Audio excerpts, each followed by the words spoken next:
ഇവിടെ ഈ ഒരു മാധ്യമം റിപ്പോർട്ട് ചെയ്യുകയുണ്ടായി, ദത്താത്രേയ അജിത് കുമാർ കൂടിക്കാഴ്ച നടന്ന തൃശ്ശൂരിലെ പരിപാടിയുണ്ടല്ലോ, അതിൽ മറ്റ് കാര്യങ്ങൾ ഏകോപിപ്പിക്കാൻ ചുമതലയായി വന്നത് ഒരു റിട്ടയേർഡ് SP ആണ് എന്ന്.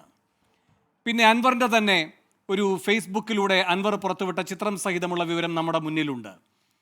ഒരു പോലീസ് ഉദ്യോഗസ്ഥൻ റിട്ടയർ ചെയ്തിട്ട് BJPയുടെ ബൂത്ത് ഏജന്റായി BJPയുടെ പതാക ദേഹമാസകലം പുതച്ചിരിക്കുന്ന ചിത്രമടക്കം വന്നു.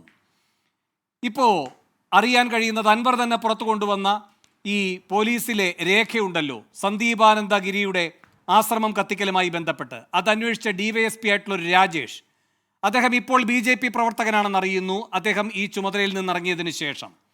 എന്നു മാത്രവുമല്ല, ഈ കേസ് അട്ടിമറിച്ച, ഏകപക്ഷീയമായി ചില കേന്ദ്രങ്ങളിലേക്ക് മാത്രം ഇതിൻ്റെ അന്വേഷണത്തെ വഴിതെറ്റിച്ച ആൾ കൂടിയായിരുന്നു ഈ രാജേഷ് എന്ന് ഈ റിപ്പോർട്ടിലുണ്ട്, ക്രൈംബ്രാഞ്ചിൻ്റെ റിപ്പോർട്ടിൽ. പക്ഷേ നടപടിക്ക് ശുപാർശ ചെയ്യുന്ന പേരുകളിൽ ഒരിടത്തും ഈ രാജേഷ് എന്ന് പറയുന്ന പേരില്ല. ഏറ്റവും നിർണായകമായ റീത്തും കൈപ്പടയും ഇപ്പോൾ എവിടെ പോയി എന്നാർക്കും അറിയില്ല. അത് കൊണ്ടുപോയി എവിടെയാണ് നശിപ്പിച്ചതെന്നറിയില്ല. അതിനുത്തരവാദിയായ പോലീസുകാരനെതിരെ ഒരു നടപടിക്കും ഈ റിപ്പോർട്ടിൽ ശുപാർശയില്ല. അപ്പോൾ എങ്ങോട്ടേക്കാണ് ഈ പോലീസ് സംവിധാനം പോകുന്നത്? പച്ച വെളിച്ചമുണ്ടെങ്കിൽ തത്വമസിയുമുണ്ട്, അതല്ലേ തെളിയുന്നത്? അല്ല വേണു, ഞാൻ ഒരു കാര്യം, വേണു പറഞ്ഞ പോലെ റിട്ടയർ ചെയ്ത ഉദ്യോഗസ്ഥന്മാർ ഏതെങ്കിലും പാർട്ടി ചേരുന്നത് അവരുടെ മൗലികാവകാശമാണ്. അവരിയ്ക്കുമ്പോ ചെയ്ത പ്രവൃത്തിയോ, DYSP രാജേഷ് ഇരിക്കുമ്പോ ചെയ്ത പ്രവൃത്തി, അതിനുശേഷം BJP പ്രവർത്തകനാവുന്നു എന്ന് പറയുന്ന വിഷയം പ്രധാനമാണ്. അല്ല, ഞാൻ അതാ പറഞ്ഞേ, അതിലേക്കാ വരണേ. അവർ സർവീസിലിരിക്കുമ്പോൾ എന്തു ചെയ്തു എന്നത്, സർവീസിൽ നിന്ന് പുറത്തു പോയാൽ എന്ത് ചെയ്യുന്നു എന്നുള്ളതിൻ്റെ ലക്ഷണമാണ്. നമ്മൾ കണ്ടിട്ടുണ്ട് റിട്ടയർഡ് സുപ്രീം കോടതി ചീഫ് ജസ്റ്റിസുമാർ, അതുപോലെ ജഡ്ജിമാർ, ഹൈക്കോടതി ജഡ്ജിമാരൊക്കെ ഇതുപോലെ രാഷ്ട്രീയ ലാവണങ്ങൾ തേടി പോകുമ്പോൾ നമ്മൾ ഈ ചോദ്യം ചോദിക്കാറുണ്ട്, ഇവർ അധികാരത്തിൽ നിയമപീഠത്തിൽ ഇരുന്ന കാലത്ത് എന്ത് ചെയ്തിട്ടുണ്ട്? അങ്ങേക്കറിയാമല്ലോ അഭിജിത്ത് ഗംഗോപാധ്യായ ഇപ്പോൾ ഈ പറയുന്ന ജഡ്ജി പണി നിർത്തിയിട്ട് BJPക്ക് MP ആയി തിരഞ്ഞെടുക്കപ്പെട്ടയാളാണ്. സുപ്രീം കോടതി പറഞ്ഞത് ലംഘിച്ചു. അങ്ങേക്കറിയാമല്ലോ അഭിജിത്ത് ഗംഗോപാധ്യായ, നിങ്ങൾ ഇന്ന കാര്യങ്ങൾ ചെയ്യരുത്, നിങ്ങൾ ഇന്ന കേസുകൾ കേട്ടത് നിർത്തണം എന്ന് പറഞ്ഞ് അത് ലംഘിച്ചു. പിന്നെയാണ് ഈ DGP ഇപ്പോൾ ADGP ലംഘിക്കുന്നത്. അല്ല, അവിടെയാണ് പ്രശ്നം. മോഡി ഭരണത്തിന് കീഴിൽ സംഘപരിവാറിന് അങ്ങനെ പലതും ചെയ്യാൻ കഴിയും. ജഡ്ജിമാരെ കയ്യിലെടുക്കാൻ കഴിയും, അതൊക്കെ ചെയ്യാൻ കഴിയും.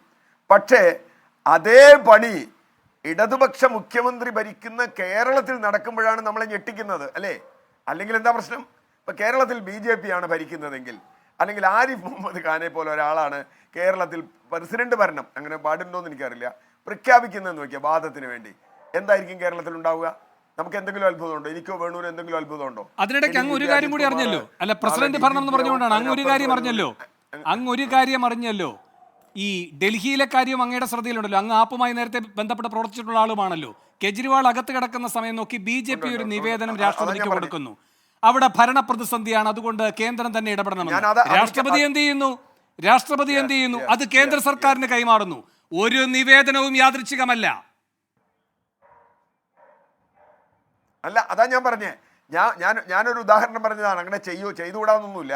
അങ്ങനെ ചെയ്യുകയാണെങ്കിൽ ആരിഫ് മുഹമ്മദ് ഖാൻ അല്ലെങ്കിൽ അതുപോലെ ഒരു ഗവർണർ ഇരുന്ന് ചെയ്യുന്നതിന് തുല്യമായ വിധത്തിലല്ലേ വേണു ഇപ്പൊ നമ്മൾ കണ്ടുകൊണ്ടിരിക്കുന്നത്. രാജേഷിന്റെ കാര്യത്തിലാണെങ്കിലും, നേരത്തെ കാവിക്കൊടി BJPയുടെ കൊടി പൊതച്ച ആളുകളുടെ കാര്യത്തിലാണെങ്കിലും, ഞാൻ പറഞ്ഞ റിട്ടയർ ചെയ്യുന്ന ആളുകൾ പോട്ടെ, ഇപ്പൊ സർവീസിലുള്ളവരോ. ഈ ADGP അജിത് കുമാർ, ഇപ്പം അദ്ദേഹം നറേറ്റീവിനെ കുറിച്ച് പറഞ്ഞപ്പോൾ എനിക്ക് ചിരി വന്നുപോയി. പണ്ട് അദ്വാനി ഒരു നറേറ്റീവ് പറഞ്ഞിട്ടുണ്ട്, ഏതാണ്ട് അത് തന്നെയാണ് ഇവർ തുടരുന്നത്. എല്ലാ മുസ്ലിങ്ങളും കള്ളക്കടത്തുകാരോ അല്ലെങ്കിൽ ഭീകരവാദികളോ അല്ല, ഭീകരവാദികളെല്ലാം മുസ്ലിങ്ങളാണ് എന്ന രൂപത്തിൽ പണ്ട് അദ്വാനിജി ഒരു കാര്യം പറഞ്ഞിട്ടുണ്ട്. അതിന് സമാനമാണ് ഇപ്പൊ. അത് കള്ളക്കടത്താവാം, രാജ്യദ്രോഹമാവാം, ഭീകരതയാവാം, മയക്കുമരുന്നാവാം. അവിടെയാണ് ചോദ്യം. ഗോപാലകൃഷ്ണൻ മറുപടി പറയേണ്ടത് ഒറ്റ ചോദ്യത്തിനാണ്. ഈ ADGP ഒരു തെറ്റും ചെയ്തിട്ടില്ല എന്ന് BJP കരുതുന്നുണ്ടോ? അൻവർ ഉന്നയിച്ച ആരോപണങ്ങളിൽ ഒരു കഴമ്പില്ല എന്ന് BJP കരുതുന്നുണ്ടോ? അത് CPM കരുതുന്നുണ്ടോ? ഈ രണ്ടുപേരും ഒരുപോലെ കരുതുന്നില്ല എന്നാണ് പറയുന്നതെങ്കിൽ നമുക്ക് പിന്നെ രാഷ്ട്രീയം ചർച്ച ചെയ്യേണ്ട കാര്യമല്ലോ വേണു. ശരി, അവിടെയാണ് പ്രശ്നം. അൻവർ ഉന്നയിച്ച വിഷയത്തിന്റെ ഗ്രാവിറ്റി അവിടെയാണ്.